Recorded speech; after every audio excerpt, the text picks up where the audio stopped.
Apparently you have to turn mics on. Okay, here we go.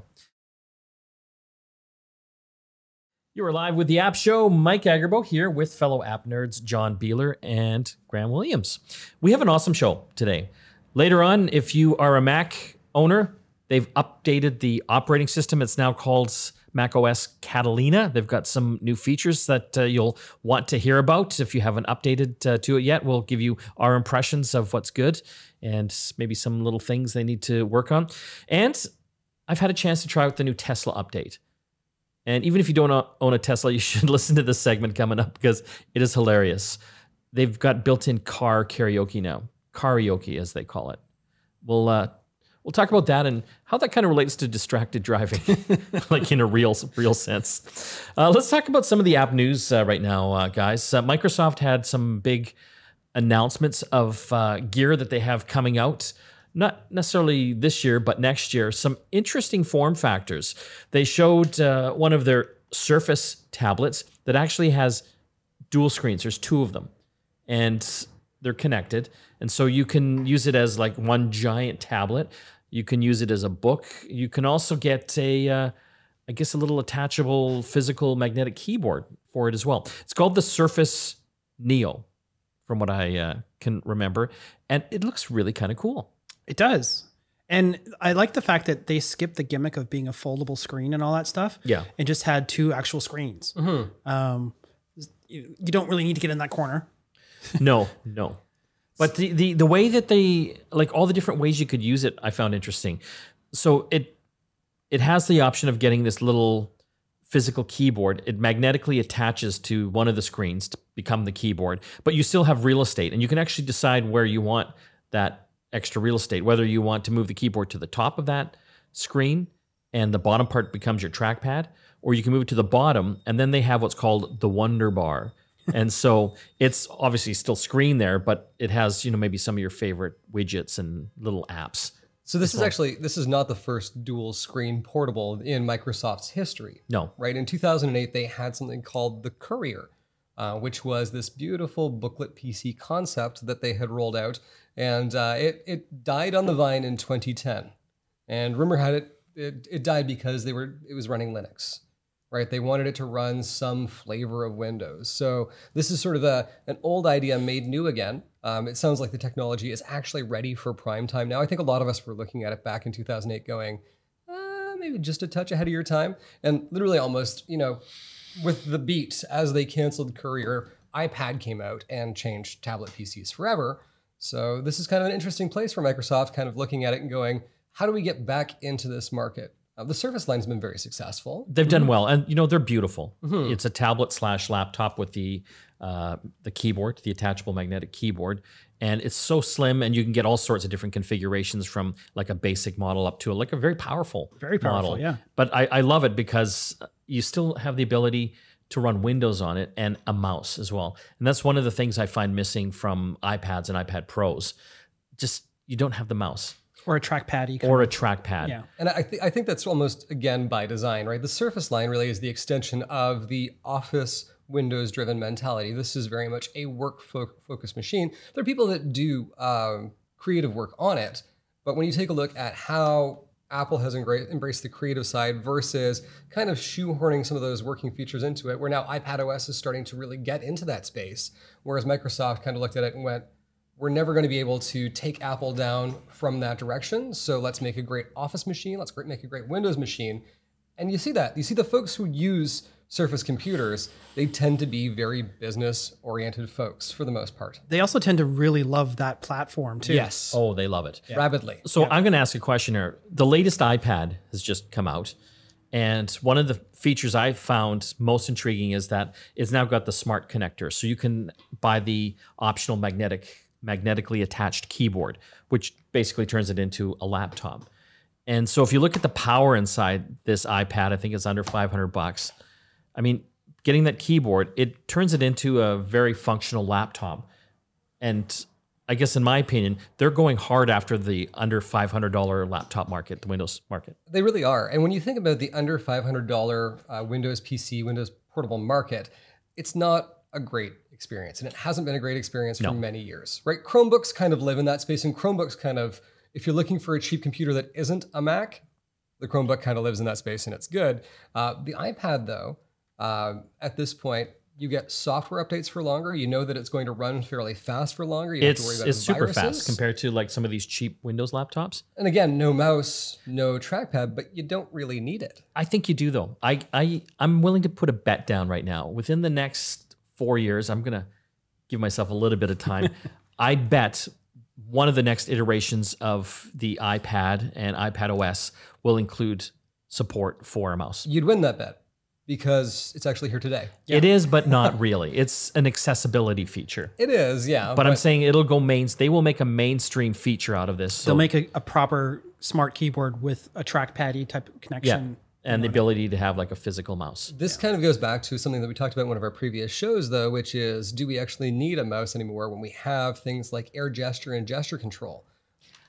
I think you do. Like if I'm using a spreadsheet, for example, I know I can do that on an iPad Pro and by touching the screen, but it's just not efficient and fast. Like if you're used to doing something fast, your brain hurts when it has to do something slower. So that's the way we're designed. You're looking for that precision control. You're almost looking for a little bit of feedback there. So, because right, you get that click when you click on a trackpad. You can almost feel like you've got that file in your hand as you're pulling it around.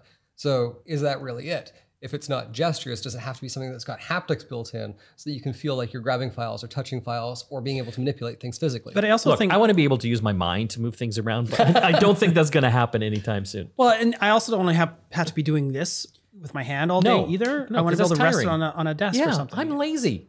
If I have to raise my hand up to touch the screen, oh my God. You guys don't even want to hear what I do with eye tracking with Star Citizen. Yeah, you're weird. We'll cover it another day. You're weird. Okay, let's talk about, we digress there, but let's talk about the other really interesting thing that Microsoft announced. And again, this isn't coming out till fall 2020. It's again a foldable little device. It's a phone. It's a Microsoft phone. And they haven't really put out a phone since the demise of Windows Mobile. And this new phone, it actually has two screens. It's not a folding screen like the Samsung. It's a smaller version of the tablet we just described. Exactly. So I think each screen is 5.6 inches. And again, you can fold it open and closed. You can have kind of a tablet experience. You can have two apps going at the same time on each screen. It looks beautiful. The big thing, it's running Android. Yes. As you both look at me. That's weird because, you know, we really haven't seen Microsoft go all in on Android because obviously they've got Windows. Right. And I think it's a great play by them because they have this automatic library of apps that supposedly would work pretty decent with it. It's just a question of how this, you know, an existing Android app would play in a dual screen environment. Would it have to be a separate layer? Would they have to develop their apps to work with a specific device? Lots of questions we don't have answers for. I mean, it looks like it looks beautiful. It does, yeah. It does look like a beautiful piece of hardware, but you notice something about it? Both the screens are on the inside. Yeah. When was the last time that you pulled your phone out and felt, I really need to flip this sucker open? 1996? Okay, but The Trio? listen, Motorola, by the end of this year, it looks like they're going to announce a flip phone, a folding screen flip phone. The Razer Redux? Yes. Yeah. So that's coming back. You know, I think people might be used to that form factor again. I do like kind of the idea of being able to reach into my pocket, pull my phone out, look at the screen, throw it back in my pocket, not worry about it. That said, I'm doing a lot of that work with my watch now. I was just going to say your watch, you know, typically will do a lot of that type of task-based stuff. Yeah. Quick notifications. You can take a call on your watch, you know, that type of thing. And you can use voice assistants as well. So I think it's really cool. What I'm excited about is that it's finally getting close to my dream of the Westworld, you know, the TV show, the fake tablet that they have. That's a phone. That's a very narrow folding thing that opens up and it's very nice and very usable. This is not quite that, but we're getting closer to it without a gimmicky plastic screen and all this other stuff. So I can't wait to get my hands on it. Okay, we're going to have to take a break here on the app show. When we come back, still lots more to talk about. If you are a Mac user, the operating system is upgradable now to Catalina. It's got all sorts of new features. We'll tell you what's hot, what's not. We also have our Hot 5 app countdown this week, John. Science apps to make you feel smarter. I could use that. I'm not so smart anymore. Are there good ones, like easy ones? For you, Mike, yes. Thank you. When we come back from the break, though, we're going to talk about the latest Tesla upgrade. If you're a Tesla owner, you probably have already found the magic. Even if you don't have a Tesla, you got to listen to some of these new features. The big one, car karaoke. And I want to talk about that because in the news right now, distracted driving is a huge thing. Screw having the cup or the phone in the cup holder. Imagine having a giant iPad with lyrics going on and singing as you're driving around down the road. That's not distracting. You're listening to the App Show here in the Chorus Radio Network. We will be back after this. You're back with the App Show. Mike, John, and Graham here. Still to come, Hot 5 app countdown. And this week, it's Hot 5 science apps to make you smarter, even people like me, says John. We'll also be talking to the Mac users out there. The operating system is upgradable now to Catalina for most of you. So we'll tell you what's hot and what's not with that. Let's talk about the Tesla upgrade. Your Tesla. My Tesla. Well, all Teslas, really. All Teslas. And we're going to then go into distracted driving as well, because that's been big in the news. A senior was ticketed for having her phone charging in the cup holder.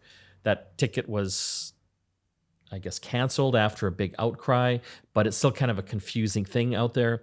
Well, we'll get to why I'm laughing at that after all the Tesla upgrades. So I've got the Tesla Standard Range Plus. This was the model they made to, I guess, adhere to all the federal and provincial tax credit grants you could get. I think I got like $10,000 off my car. Nice. Which was amazing. Anyway, this new update is freaking amazing. It's pretty impressive. It is. So you've got that giant, like I've got the Model 3, and that screen, I don't even know how big that screen is. It's big. It's like a mini TV. Yeah, it's bigger than an iPad Pro. But everything you do, like there's no dials or gauges or, heating vent switches. It's all on the screen. But this new update has added crazy things. They've updated the theater on it. So now, and I have to be parked, thank God, you can watch Netflix and YouTube on it. And at first, they said only if you have Wi-Fi. But I've been testing it, and it's using the car's data connection. And surprisingly, even in the corner of a parkade, we tested it underground, where you have like one bar of service because you're in a concrete bunker, it actually worked quite well. Yeah, and it's a big screen. Yeah. So when I'm waiting for my wife, who's shopping, I don't have to go in the shopping mall. I can sit and watch my favorite Netflix shows. Well, it's great because, Justice League just came out on Netflix. So now instead of getting into a car crash, you can watch one. Oh, are you Marvel? Are you Marvel? God. Okay, so, that is cool in itself. But the big win for me is that the fact that it works with the car's data connection, which is free. Yeah. And you've got a browser now, too. I've got an internet browser. So now I can actually surf the web as well. Can you use your voice to control that? I haven't figured. Yeah, I think so. But there's so many things to figure out in this car. Now, did you have to plug this in to charge it, or because you might get a ticket for that? Probably. Yeah. So another big feature, Spotify is now included. And again, they said it would only work with Wi-Fi, but it's streaming when I'm out driving around, which is cool. But the big thing, car karaoke, or karaoke as they call it, it has thousands of songs built into this car. And so you basically go to the karaoke option. It asks you if you're the passenger. I'm like, yeah, right. I'm the passenger. No one would ever lie. No one will lie to a about button on a screen. No one will lie about that. And then you can pick amazing songs, like all the latest ones from Taylor Swift to all the oldies. We did a segment on this for the show, and hopefully we'll get this posted up pretty quick. Yeah. We did it in one of the underground parking lots here in Vancouver. People thought we were crazy. They did. They did. Because I had Graham, and what song did you pick? Never Gonna Give You Up by Rick Astley. Because that's what you have to sing. Can I tell you something? To sing it by yourself is hard. But once you got that magical second friend in there, it's beautiful. You guys did a duet too. We did, yeah. Well, and that's the thing. They have duets built in with multiple parts. So they've actually got like color sequence stuff so you can choose which parts you want to sing. And this was all free. Yes. It's the Stingray karaoke music library. And I just, thought there's probably like 15 songs in there. No. There is just anything you can think of. There's 15 Rick Astley songs in there. Yeah, there's a surprising amount of Rick Astley in that library. Like, I didn't know he had that many songs. This also comes in multiple languages. Yes. Because there are some cultures around the planet that just absolutely lock on to karaoke. Yes. My British relatives do. I'm not really sure that they got anything from the West Midlands, but... Okay, so let's talk about these new features. It is making that menu system on there immense. There are so many options that I have now. So for the music section, I can choose radio stations. I can go to Spotify now. I can search on Spotify. A little keyboard comes up. Should I be doing that while I'm driving? Can't you just say Tesla play karaoke? Again, John, I have not figured that out yet, okay? I'm just happy I can drive the car and have it auto steer so I don't crash into things. But it is kind of freaking me out because when I'm driving, I want to listen to Spotify. So I'm like going into the Spotify menu. I'm thinking, you know, there's a lot going on here. I'm pretty sure there should be some kind of voice assistant support for that. Yes. It seems like a good place to have it. Yes. But okay, so then get to the karaoke part. The lyrics are coming up on the screen. Okay, so pretend I have all my buddies in the car and they're singing. You telling me the driver's not going to be looking at that screen for the words? For his part that's coming Yeah, up? who doesn't want to sing like Sweet Home Alabama along with everyone? You're not wrong. So I'm doing this. I'm singing along, and I'm thinking that poor old lady that got a ticket for having her phone charging in a cup holder and got a distracted driving ticket. How many tickets are you going to get then? Oh God, I am dead. I can't afford it. The police will be driving by. Oh God. Yeah, let's lock him up for a while. So this actually kind of comes back to the point of our current vehicles right now are built in a very similar way, but instead of lyrics and instead of apps, you know, I've got a dial. I've got a Mini Countryman, and I've got an entertainment system. And if I want to select a radio station, or if I want to go, I've got a Spotify app on mine, which connects up to my phone. But navigating that thing is nowhere near as intuitive as the Tesla. Is it distracting to you? Absolutely. Right? Even fiddling with the heating on my car is distracting. Do you have CarPlay in there? No, I don't. Okay. I'm the year before CarPlay. See, I put my own like third-party CarPlay system in, and I can control everything with my voice. I'm tempted to do that. Yeah. But what the point that I'm getting at here is, you know, I get in, I put my phone in the cradle, I plug the charger into the bottom. So apparently now I'm distracted because this thing is, well, I guess because it's in a cradle. Because it's mounted. I'm scot-free. Yeah. And it's like, she was probably interacting with her phone to the same degree that I am, but she gets a ticket and I don't because it's stuck to a piece of plastic. Oh yeah. So cops, don't go after the cup holder people. Follow the Teslas around. Looking for the people singing their heart out. Yes. To Britney Spears. Okay, we're going to have to take a break. When we come back, we'll be talking about the Hot 5 app countdown. Stay tuned. You are back with the App Show. We still have a lot to talk about. If you are a Mac user, they've updated the operating system to Catalina. They're naming them after not mountains anymore, but parts in California, I guess. We'll tell you what's hot and what's not about it coming up in a bit. But right now, let's learn something about our iPhones. iPhone tip of the week. Unleash the power of your iOS device. So there is a great new way to undo with your iPhone, right? Because we do a lot of things with them. Yes. But there's a great new way to undo it. In the past, if you Can it wanted undo to, my text messages that I shouldn't have sent? unfortunately, it can't unsend them. But if Okay. you're in the process of writing them and realize that you want to get rid of them, in the past, you've been able to, what did you do? Remember this? Shake it. Shake it like a Polaroid picture. And that would come up and it would say, do you want to undo your text message? Now, half the time, if you were perhaps a passenger in a vehicle and the road was bumpy, you would actually end up with this message popping up quite a bit. So you can turn that off, which is Thank great, God. right? Settings, general, accessibility, shake to undo, turn that off. What you can do now, though, is use 3 fingers to swipe to the left to undo. Very cool new feature. And so what are we undoing again? So if you're writing all of the evils in the world, if you're I should writing be listening to this. Okay. writing a text message or writing an email and you've written something that you don't want to, perhaps autocorrect has been a little aggressive. Yeah. And has suggested a word that is not the word that you want. You can 3 finger swipe and it will undo that text input. I love it. Yeah. That's great. Now, On all iPhones? Is it iOS 13? iOS 13, all iPhones that currently run iOS 13.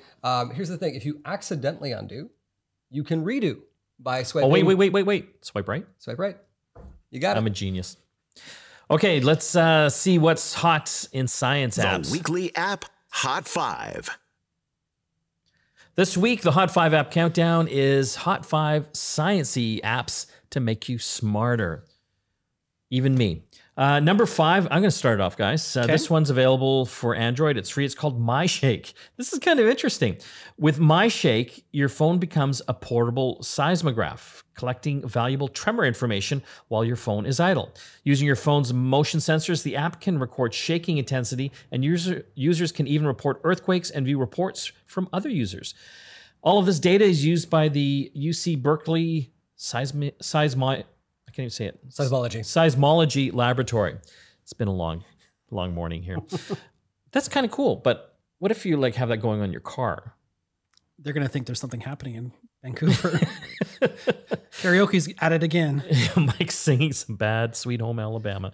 Okay, number 4, we've got Redshift. And John, take it away. So this is for Android and iOS. It actually is a paid app. It's about $12. And this will turn your device into a mobile planetarium with Redshift. This app allows you to aim your device's camera to the sky to see illustrated constellations and celestial objects. The app also takes you on a 3D tour of the solar system with detailed information about planets and moons. It even boasts a database of over 100,000 stars, 70,000 deep sky objects, as well as comets, asteroids, and dwarf planets. Very, very cool. Number 3 on the Hot 5 app countdown this week. Graham, you've got Globe Observer. So Globe Observer, this is for Android and iOS. It's free, and this is from NASA. So it is a free app that invites you to make observations about the world around you and then submit them using the app, where they'll be used by scientists to validate and interpret satellite data that's collected from space. So using the Globe Clouds feature, you can make observations about cloud cover and compare it to NASA's satellite observations. The Mosquito Habitat Mapper allows you to locate, observe, and identify mosquito larvae and reduce the potential threat of mosquito-borne diseases. You got people going around checking out like puddles and swamps. I love it. Okay, number 4 on the Hot 5 app countdown. John, will let you take it away. Stephen Hawking's Pocket Universe. This is for iOS, and it's $4. You can explore 6 illustrated topics the famous physicist contributed to, including the Big Bang and black holes. Each topic is explained in layman's terms and historical anecdotal references from Hawking himself. This is cool. Yeah. $4. $4. Number 1, Graham, The Elements for iOS. So The Elements, this is $12, and it is a beautifully produced journey through the periodic table. The Elements teaches users about the elements and how they combine to form the world around us. So starting with the illustrated periodic table of elements, you can tap on each element to see photos of items composed of them, as well as vital facts and figures about each one. You know, I'm just thinking about all these apps now. Like, these are glorious. Can you imagine having this when you were like in elementary school or school in general? Like, I had to use books like a sucker. Like, I had to have like either a textbook that had some limited information or go to the library and hope to God the books were there. And you probably had a tutor too. I didn't have a tutor, no. Can I give a quick shout out to the H.R. MacMillan Space Center in Vancouver? If you like science and you like stuff like this, go check them out. Do they have an app? Probably. Okay, we're going to have to take a break. When we come back, it's all about Catalina. If you've got a Mac and if you've been wondering if you should upgrade to the new operating system, which is free, we're going to tell you if you should or not, and some of the features that you may want to do it for. You're listening to The App Show here on the Chorus Radio Network. We will be back after this. You are back with The App Show. Mike, John, and Graham here. Still have lots to talk about, including our game app of the week and also John's app pick of the week as well. But before we get there, let's talk about Catalina. This is the Mac operating system that is now officially available for Mac users out there. And John, you've been running it for a while now, the beta version. Yeah, so in the summertime is when Apple has their big developer conference, and they typically release a beta version of it available right away during the conference in like June, I think. And I am the sucker at the table that started running it early on, and I actually had some problems. I'm not gonna lie. I had some big problems. When you try to do an update and you run out of hard drive space, you're dead? You're pretty much dead in the water. I remember this happening to you. Yeah. So fortunately, I was able to figure out how the steps to back out of the update and restore a backup, which you should always do if you're running any beta software. And sort of talk about Catalina. If you are thinking about upgrading and you have some concerns, back up before you hit the upgrade button. Good to know. But you used to be a sucker too. Yes, I did. Yeah, I'm a new sucker. You're the new sucker. I don't do beta anymore because, again, I like my life to run smoothly. It used to be the big sexy new feature, and I'm like, but the big sexy new feature is broken. Yes. So I'm just going to wait until that guy over there tests it. John always opened his Christmas take one for the presents team. before Christmas. Yes, I did. I'm not sure when I found patience, but it really made my life a lot more stressful. Okay, so let's talk about some of the features. Yes. Like, should people upgrade to this? Yes. Okay. That was End really of segment. quick. Good chat. Why? Well, I mean, there's a lot of really cool stuff that's going on here. And there are some things that when you say them, people won't care about them too much, but they kind of, they bode well for the future. The first thing is iTunes is dead. Oh. Right? So this has been a long time coming, right? That bloated piece of software. So when Steve Jobs announced iTunes and brought out this cigarette pack sized MP3 player called the iPod that connected only to Macs through FireWire, changed the music industry forever. But we've been looking at iTunes, and over the course of the last couple of decades, it has had music software. And then we've added movies and TV shows. And now it manages not just your iPod, but your iPhone and the apps on that. And that had to sync all of your contact. Like, it just started to grow and grow and grow. I hated syncing to it because it would take so long and you'd have to have a duplicate copy of whatever your device is on your machine. It caused some problems, right? And so we got music in the cloud, we've got Apple Music, we've got Spotify. The relevance of iTunes has started to slip in its current form. So what have they done? They've split it out into a couple of different apps. Okay. Right? So you've got music. We have music on our phones, right? If you've got an iPhone, Apple Music is there. So you're already used to it. Yes. And if you've got an Android, you can get Apple Music as well. It's there for everyone. There's also podcasts, right? A lot of folks like listening to podcasts. Syncing podcasts through iTunes was an arduous thing. It had a separate app on your phone again. So why did we have this all in one place? And last but not least, there is syncing, which was handled again through iTunes before. The smart place to handle a device that has files on it and things like that is in the Finder. Every other device shows up in the Finder. Why don't we have it show up there? So that's a really great new feature of Catalina. Another really solid one, kind of bringing together the portable and the desktop-based or larger computer experience is Sidecar. Now, John, you've tried this. This is arguably probably one of the biggest cool new things that came with Catalina. And I tried it early on when it was really kind of flaky, but it's gotten so much better over the summer. And this allows you to essentially turn your iPad into a second screen that's paired with your MacBook or other device. Does it work? Yeah. Well, really well. So I've been using an app called Duet for a few years, which has been an okay experience. So I was skeptical about Sidecar.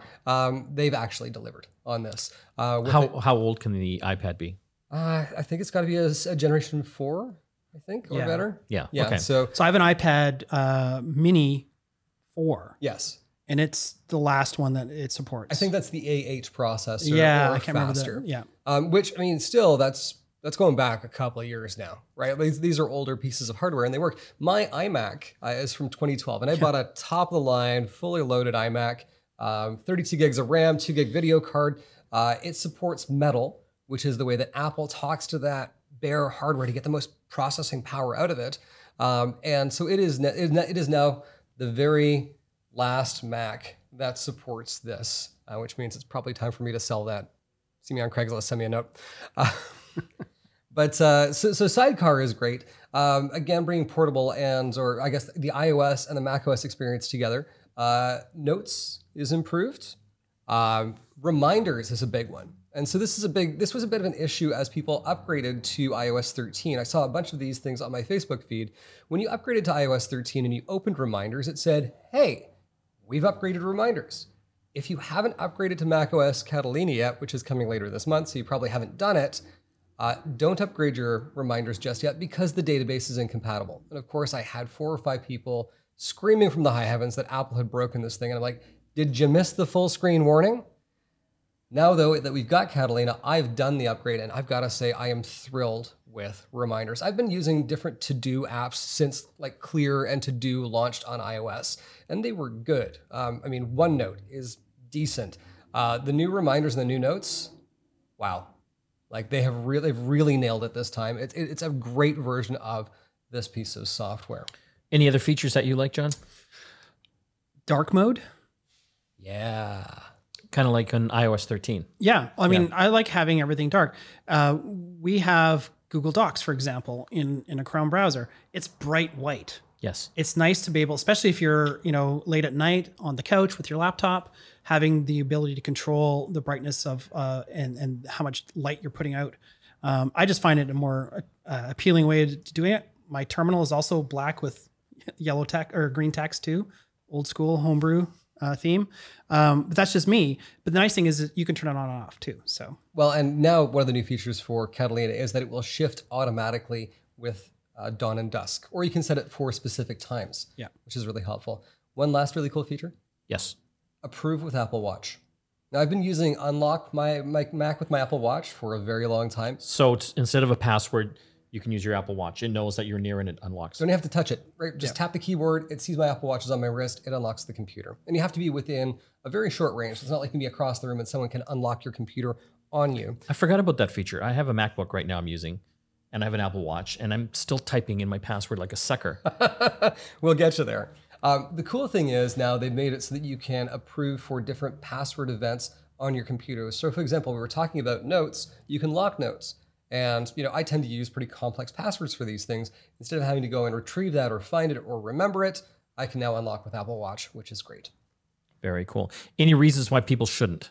Yes. Okay. If you use older software, now you might not know if you use older software. I have an old scanner, which didn't have an auto update utility with the drivers. And so when I looked at it, if you go into About This Mac and you go to General, under there, you can actually see under your applications, there's a big long list. You can go through one by one and you'll see, is it 64-bit?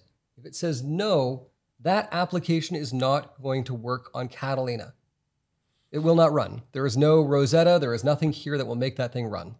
also, if you use any apps at all that use the iTunes music library, most DJ software does this, but any music creation software that has access to the iTunes library, it may or may not work depending on the update schedule for that particular application. Okay. So overall, yes? Yes. Graham? Absolutely. We're going to have to take a break here on the App Show. When we come back, we have time for two more apps. The Game App of the Week and John's App Pick of the Week as well. You're listening to the App Show here on the Chorus Radio Network. We'll be back after this. We're back with the App Show. Mike Agerbo here with app nerds John Biehler, Graham Williams. We've got time for a couple more apps here. Before we get to John's Pick of the Week, Graham, you've got a game app. I do. It's called Blocky Hockey. Blocky Hockey. Where do you find these? I dig deep for these. I know what he's like. So Blocky, if you like the look of Minecraft, Blocky Hockey feels like it's sort of in the same vein, a little evolved, but it's a cool hockey game where you get to skate all over the arena, get into brawls, score, and you win the hockey cup, because we wouldn't want to have any sort of infringement going on.